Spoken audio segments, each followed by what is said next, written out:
My whole family is like from the Colorado area. I was there till I was 8 years old. Didn't climb, didn't do any like cool sports that you would normally do there, like skiing or snowboarding. And now I'm interested in them. Yeah. But yeah, I moved to Maine, like New England area when I was 8, and just grew up doing a lot of sports like football, soccer, baseball, track, cross country. I was like always really skinny, and I loved doing other sports, but I was like really small. Yeah. Like throughout my age, I remember like in football, like all the other kids must have been like 5 feet, like going through their growth spurt and puberty. I didn't hit puberty until I was like 16, so it was like that was like kind of a tough thing to deal with. But yeah, like I found climbing at 18. My friend just invited me one day. I was like, "Hey man, do you want to try this out?" And I was a robotics nerd, so I was like, "Dude, that's weird. Why am I gonna like go hop on plastic on a wall? This sounds like really stupid." And I did it once, and then again, and then again. I started going like 5, 6 days a week. Yeah. And I've been climbing since I was like 18 now, so 5 years. How it seems to work. I feel like climbing is one of the most addictive things in the world. People just start and then they just get hooked for some reason. It just grabs people's attention. I agree. I think people really love like the problem solving aspect of it. Yeah.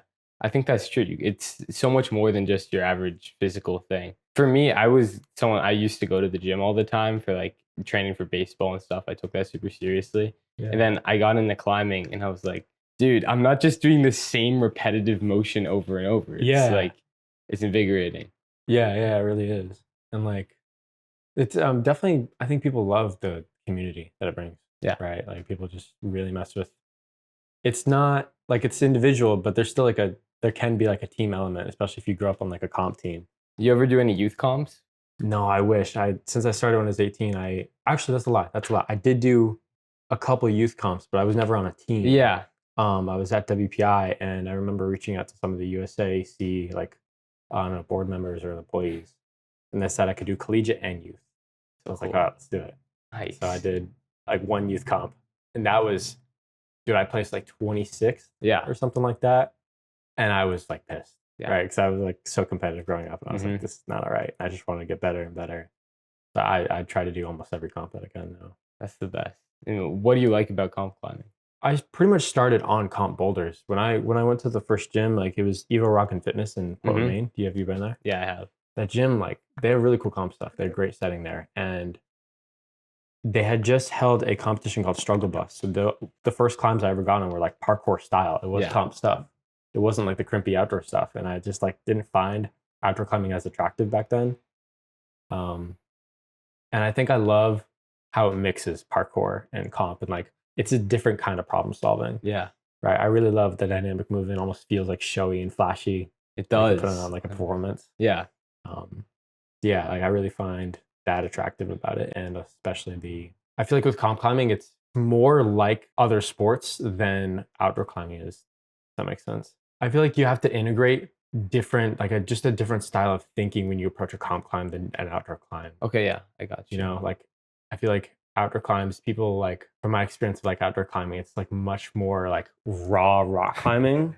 And like, I feel like people can really tap into like, it's just, I don't know, it's like a different energy. And I find with comp climbing, I have to think more, at least for myself, like about like how I am as a full athlete, as opposed to like outdoor climbing. It seems a little more like focused on the sport. No, I get what you mean. I think that outdoor climbing, it's all mindset. Well, indoor climbing is mindset too. You have to apply so many things. You have to move. Everything has to like, it's called coordination for a reason. Like you have to coordinate everything into one like cohesive movement. You have to be one cohesive unit. Outdoor climbing, I feel like I can have a really bad go and I can just try so hard and get to the top of the rock, where comp style, you can't do that. Like you trying harder will not always get you where you want to go. No, sometimes it backfires. Like that's something I think like just trying. It's something I've had to deal with in life a lot too, where you realize that trying harder at something doesn't necessarily it's not necessarily going to get you closer to success. And it's really backwards sometimes as someone that wants to work so hard. Have you ever felt that? Yeah, for sure. Where like, it's easy to get inspired by someone like Kobe Bryant, who just like 4, 5, 6 hour like sessions, and like, you know, waking up at 4 a.m. and going to bed at midnight.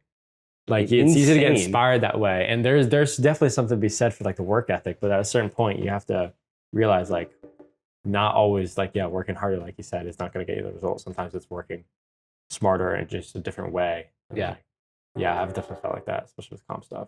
Yeah.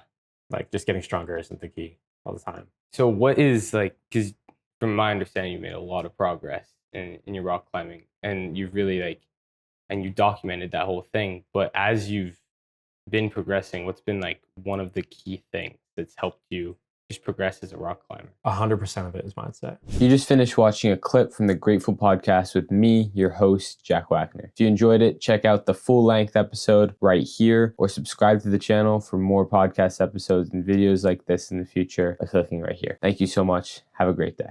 Stay grateful.